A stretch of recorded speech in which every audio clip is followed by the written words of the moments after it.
უნდა არ აქვს. არანაირი არც იურიდიული და არც მორალური უფლება რომ იყოს დღეს ქვეყნის პირველი პირი და აი ის მისი გარემოცვა დღეს ქვეყანას რომ მართავს ესეც ღირსების შემონახავი მოპყრობა მთლიანად მთელი ერისთვის მიუხედავად ამისა მე ვფიქრობ რომ საზოგადოებას უნდა აინტერესებდეს ვინ არიან ის ხალხი რომლებიც შემდგომ მოვლენ რა ქვეყანას თავაზობენ ეს ოპოზიციური პარტიის წარმომადგენლები საზოგადოებას როგორი უნდა იყოს ქვეყნის მოწყობა, როგორ უყურებენ ისინი ქვეყნის მთლიანობის აღდგენას,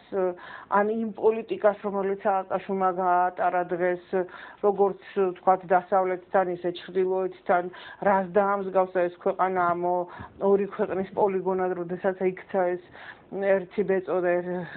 საქართველო. აი ამ პრობლემის გადაჭრას როგორ უყურებს მომავალი ხელისუფლება, ეს საზოგადოებამ უნდა იცოდეს. და კიდევ როდესაც ჩვენ ტერიტორიების დაკარგვაზე ვლაპარაკობთ, ძალიან ცუდი პრეცედენტია ის, რომ უკვე საქართველოში იქცა, ესე ვთქვათ, პრაქტიკად ის, რომ ხელისუფლება კარგავს ტერიტორიებს და ის შეიძლება წავიდეს ისე რომ ამაზე პასუხი არ აქვს. ერთი შეკითხვა მაქვს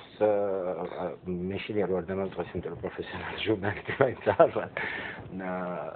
მომავალ ხელისუფლებაზე. ჩვენ ვისაუბრეთ რამდენიმე შეცდომაზე ან დაუწუნეთ მოქმედება ოპოზიციას საერთაშორისო ორგანიზაციებთან დაკავშირებით. მე ვცდილობ რომ უბრალოდ ძალიან მინდა რომ ვიყო ობიექტური. და მინდა დავსვა ესეთი შეკითხვა, დაგისვა ესეთი შეკითხვა. ხო არ, ნუ ის რომ სააკაშვილი ართმობს ხელისუფლებას და არ დათმობს, პირიქით იძლიერებს და ირგებს კონსტიტუციასაც და კანონს თავის თავზე ეს გასაგებია, მაგრამ ხომ არ აწყობს რაღაც მომენტში ოპოზიციურად განწყობილ ძალებს, რომ ხალხი მივიდეს იმ მდგომარეობამდე, რომ ოღონდ სააკაშვილი არა და სხვა ვინც გინდა ის. ძალიან შეიძლება ოპოზიციისთვის შეკითხვა ოპოზიციას რა აწყობს, მაგრამ საზოგადოების ინტერესებში ნამდვილად არ არის ეს, რომ ოღონდ სააკაშვილი არა და ვინც გინდა ის იყო. მაგრამ ყველაფერი მიდის ნელ-ნელა ესეთი მიდგომა იყო შევარდნაძის მიმართ, ოღონდ შევარდნაძე არა და ვინც გინდა ის იყოს და აი ბოლოს რაც მივიღეთ ეს ყველაზე მტკივნეულად სწორედ საზოგადოებამ ზღო იმის გამო, რომ მას მხოლოდ ეს აინტერესებდა, ოღონდ შევარდნაძე არა და აღარ აინტერესებდა ის ვინ მოდიოდა, რა გუნდი მოდიოდა და რას მოუტანდა ის ქვეყანას. აი სწორედ იმან მოუტანა ეს უბედურება საზოგადოებას, რაც დღეს მას დაამართა ამ ხელისუფლებამ, ამიტომ ესეთი მიდგომა და ესეთი აზროვნება საზოგადოებისთვის საკმაოდ სერიოზული პრობლემაა და მე ვფიქრობ, რომ ესე არ ფიქრობს დღეს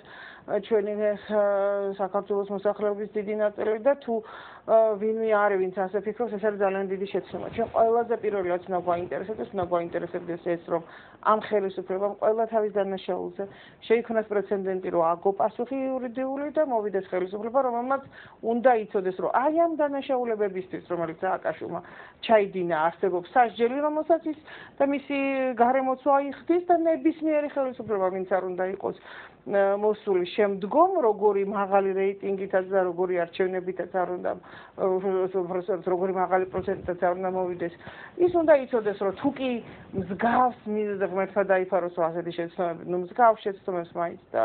დაუშვებს მასაც ასევე იურიდიულად მოეთხოვება პასუხი. ეს პრეცედენტი უნდა შეიქმნეს მიუხედავად იმისა, რომ კიდევ ვიმეორებ, დემოკრატიის თვალსაზრისით 2013 წლის რევოლუციის შემდგომ და ადამიანის უფლებების თვალსაზრისით ჩვენ სერიოზული უკუსვა გვაქვს და არანაირი წინსვლა მიმართულებით არ გქონია, მიუხედავად ამისა საზოგადოება გაიზარდა რაღაც უფრო სხვა მიმართულებით, პოლიტიკური მიმართულებით. მე ვფიქრობ, რომ ადამიანის უფლებები არის ის სფერო, რომელიც ყველაზე მეტად არის პოლიტიკა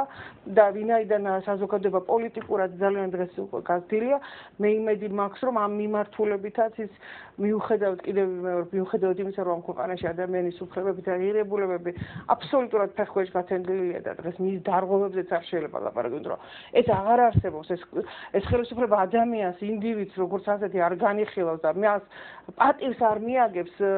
აქედან გამომდინარე, მე ვთვლი, რომ მიუხედავად ამ მდგომარეობისა, დღევანდელი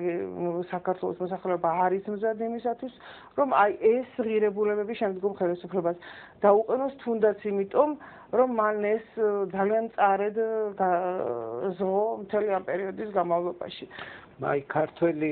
საქართველოს მოქალაქეების და ხელისუფლების მორალი დღეს ნამდვილად არ ემთხვევა ერთმანეთს და მე ვფიქრობ ოპოზიციის აი ამ აღმა საპროტესტო აქციების სulis ტონუსის მომატების და კლების შეიძლება რაღაც მომენტში უშედეგობის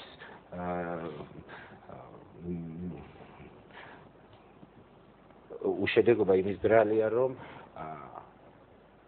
მორალურად ადამიანობით, მორალით, სიმართლით ოპოზიციამ ნამდვილად მოუგო ხელისუფლებას ან მათთვის ეს მორალი არის გაუგებარი და არაერთი განცხადება ვიცით მათი მხრიდან იმ მორალის შესახებ რა მორალითაც არის განწყობილი აი ეს საზოგადოება რომელიც ჩვენ სტადიონზე ვნახეთ და კიდევ 4-ზე გამრავლებული იმიტომ რომ ბევრმა იქ ვერ მოახერხა მოსვლა ან გაუყრეს იციან და ეს მორალი არ მოსწონთ ყველაზე საინტერესო არის ჩემთვის როგორ უნდა შეცვალოს შენი აზრით ოპოზიციამ სულელობა იმიტომ რომ რაც შეეხება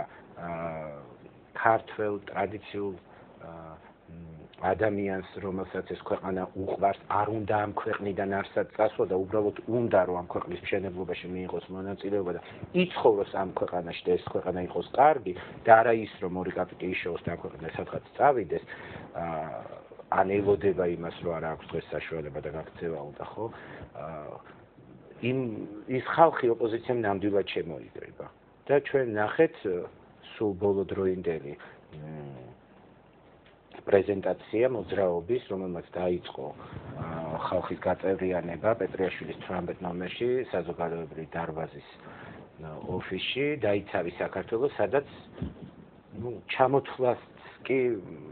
ძალიან დიდი პატივია იმ ადამიანების რომლებიც არიან საინიციატივო ჯგუფში და ბატონი ჭაბუა არის თავმჯდომარე საპატიო ამ ეს ხალხი გაერთია და გავიგეთ არასოდეს ქვეყანაში არ არის 100%-იანი დამოკიდებულება თქვათ რაღაც აი მორალის თვალსაზრისით ერთნაირი ხო არაერთგვაროვანია მაგრამ ხო ყავს ადამიანები რომლებიც არიან სამაგალითო და სწორედ ესეთი სამაგალითო ადამიანები საამაყო ადამიანები გაერთიანდნენ ამ მოძრაობაში იცი რა შესაქმე ესეც ხო არ არის რაღაც კიდევ ერთი დადასტურება იმისა რომ ჩვენ უკეთესები ვართ ოპოზიციის მხარეს ჩვენ უფრო მეტად გვიყვარს ქვეყანა აი ეს გაერთიანება ხვდები რისი თქმა მინდა იქნებ სხვა მეთოდებია მოსაძებნი რომ ოპოზიციის ტვინში და ისა ხელისუფლების ტვინში და ხელისუფლებაში მყოფი ადამიანების ტვინში შევიდეს ის რის გამო არის ეს ხალხი ქუჩაში. იქნებ მათთვის ტრადიციულობა, იქნებ მათთვის სამშობლოს სიყვარული, იქნებ მათთვის, ვთქვათ, ქართველობა არ არის გასაგები.